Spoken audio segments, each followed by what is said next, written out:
Sa gubat, kapansin-pansin ang mga nagkukumpulang nilalang na ito sa puno. Hindi raw ito maaaring gambalain. Lalo na't kapag nakagat ng insektong ito, posibleng malagay ka raw sa alanganin.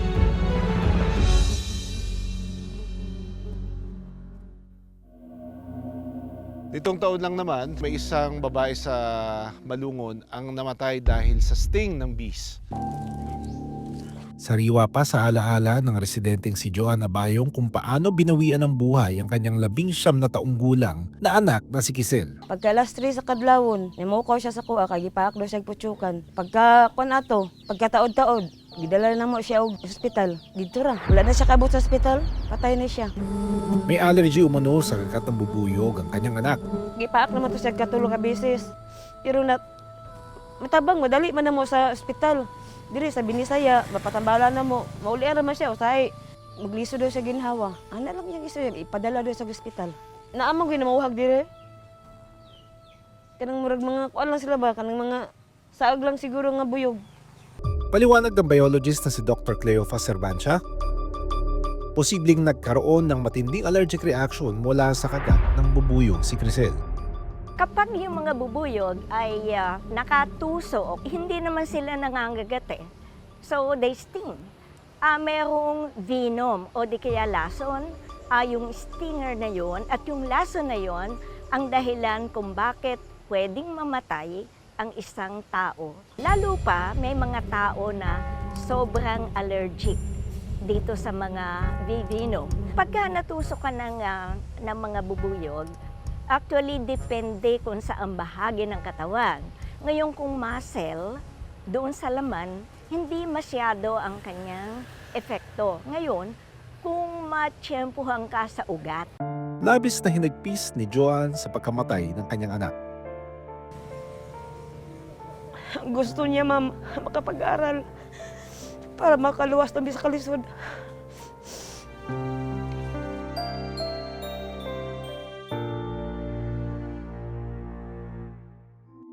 Ang mga stinging bee ay nagtataglay ng lason, habang ang mga stingless bees naman ay wala.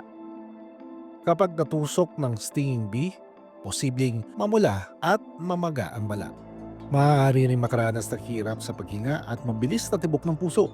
Una mong gagawin, aalisin mo yung tusok na yon, and we call it the stinger, dahil nandun yung venom. Kung ikaw ay malapit dun sa may halaman, dahon, takluban mo agad yung sugat na yon, yung butas na yon, dahil yung bee venom, meron siyang substance o alarm substance na maaamoy nung kasama noong tumusok sa'yo, isang colony yan, di ba? Ang laki-laki, kaya susugurin ka noong ibang kasamahan niya.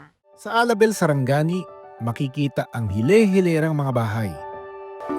Dito inaalagaan at pinaparami ang mga na-rescue na bubuyog.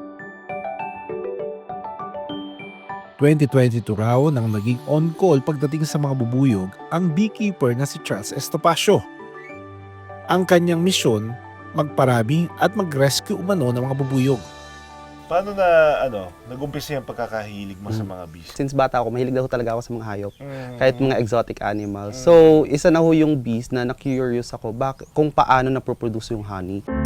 Sa kanyang 3 ektaryang lupain, nag-aalaga siya ng stingless bees.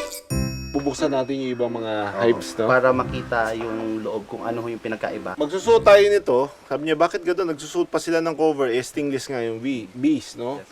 It's because the bees can go inside the nose and the ears. Susuot natin to.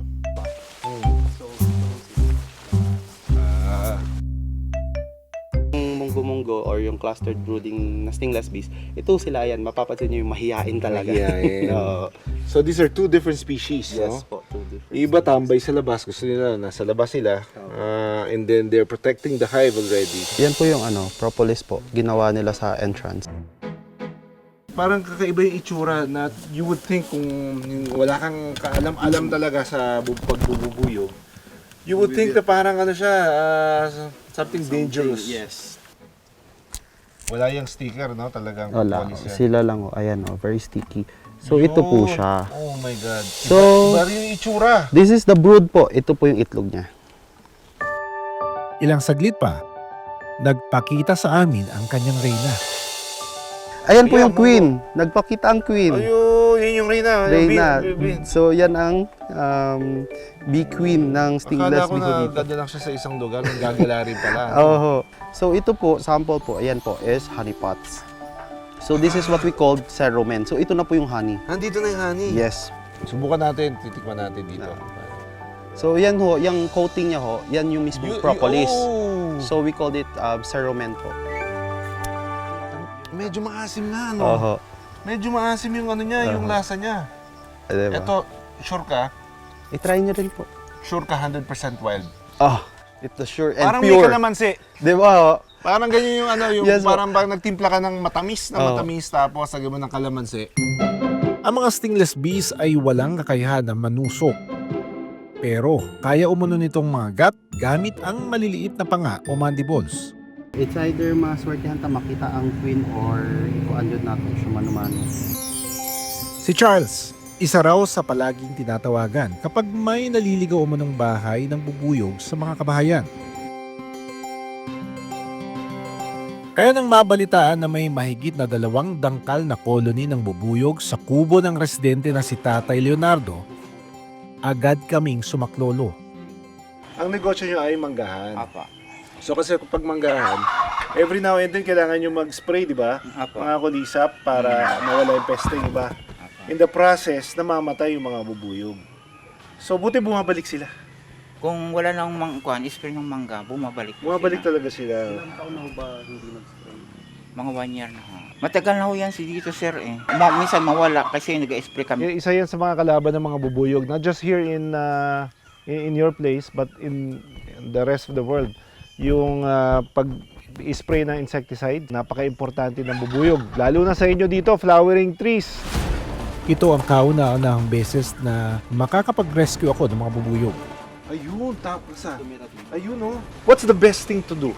Kasi tulad do dito, kung wala namang nakakaistorbo, okay lang sana Hayaan mo na lang. hayaan na lang. Pero kasi nga dahil ni-request din ho nila na kunin na lang dahil nga nung naging aware sila about sa bees, so naawa sila kasi nga Hindi kasi maapektuhan sa spray. Mamamatay Yes. sila sa spray, di ba? Dahan-dahan naming binuksan ang kawayan. Ayun oh. Brood and honey. Ayun, yun yung mga babies. Yes. Paano natin makuiwanan nila yung babies pag kinuha mo yung queen? So, ang mangyayari ho niyan, ang pag-rescue natin, kukunin natin buo yung brood. Tapos i-transfer natin dito sa bamboo. Na Sige. very delicate lang ang colony. So these are their babies, no? Sorry. Mabubuhay pa to? Yes po. So ito yung mga baby nursery, ito yung mga imbakan ng pagkain. So ayan, makikita ho natin yung orientation. So sundin lang natin. So makikita nyo, pollen ang sa harapan. Pollen ang harapan. Pollen ang harap. Ito yung source of protein din nila. Ang mga nakolekta naming colony, pansamantala muna naming iiwanan sa kubo. Dito ko muna ho siya ilalagay for the meantime. Kasi, bakit? Yung mga, bumalik ho yung mga lumabas.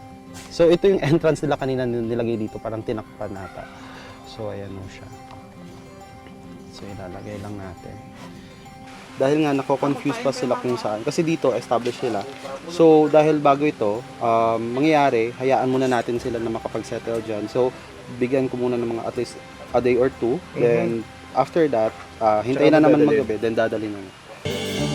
Matapos ang 2 araw, na nakapasok na lahat ang mga bubuyog sa kawayan, pwede na itong dalhin sa farm. Maraming salamat sa panonood ng Born to be Wild. Para sa iba pang kwento tungkol sa ating kalikasan, mag-subscribe na sa GMA Public Affairs YouTube channel.